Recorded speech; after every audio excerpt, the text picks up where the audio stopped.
আমার নিজের মা থেকে গাভীর গুরুত্ব বেশি, কিন্তু আমার মা আমাকে 1 বছর কি 1.5 বছর দুধ খাইয়েছে, কিন্তু গাভী সারা জীবন আপনি গাভীর দুধ খাবেন। একটা মানুষ ভাই কিভাবে এরকম মস্তিষ্কের হয়, তার সেন্স কিভাবে এত, মানে সে নিজে নিজেই তো বিবেক খাড়াইতে পারে।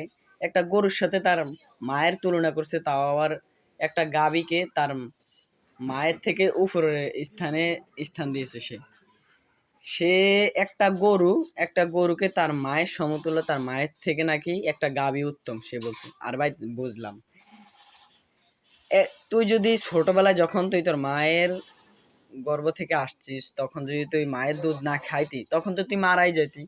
দুধ না খাইলে তো তুই মারাই যেতি। আর যদি তুই তার বড় হইলে গাভীর দুধ সারা জীবন না খাইলে কি এমন হয় যে গাভীর দুধ না খাইলে তো তোর কিছু যায় আসে না?